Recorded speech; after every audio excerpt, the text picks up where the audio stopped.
Araw ng Miyerkules at ganito nangyari ang aking araw for today's video. Meron akong alaga ngayon. Andito ngayon yung dalawa kong apo.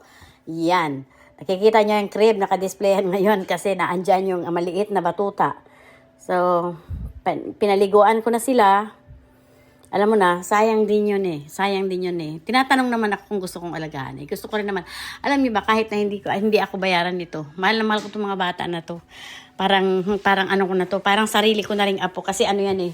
Pamangkin ng manugang ko. So, pag walang maiiwanan, sa akin iniiwan. Trusted nang iniiwan sa akin. So, kaya kahit na hindi ako bayaran, okay lang. Pero binabayaran naman ako. Kaya pasalamat pa rin ako. Mas malaki pa rin dito ang revenue. Alam mo yon. Mas okay na dito ang revenue. O hindi per play.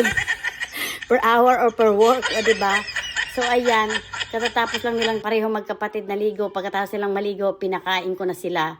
Actually, kumain na yung lalaki. Kumain siya ng rice with me. And then yung babae, pakakainin ko siya ng mac and cheese. She just drink her milk. She ate mac and cheese and then egg, scrambled egg. The girl. Pero itong lalaki, nakikisabay pang kumain sa kanyang kapatid na babae. Kaya sinubukan ko rin siya kasi alam mo naman sila mga puti. Paborito nila yung mac and cheese. Mac and cheese.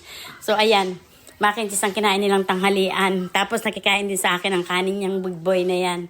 Alaga ko rin yan nung maliit. Nung dumating ako dito, ang liit-liit pa yan. Halos baby pa yan. Ngayon, ang laki na, 4 years old na. So, habang naglalaro yung maliit na, naaliw-aliw ko naman, pasiyaw-sayaw. Tapos, ayan, naglaro ng piano-piano. Pagkatapos, naglaro-laro muna silang dalawang magkapatid. Pagkatapos nilang maglaro magkapatid, maya-maya niyan, oras na naman para paidlipin ko, padididein ko lang, paidlipin ko. Ganyan nangyari ang maghapon ko. Diba? Pagkatapos na maghapon, meron kang pera. O kaya, thank you for watching, guys!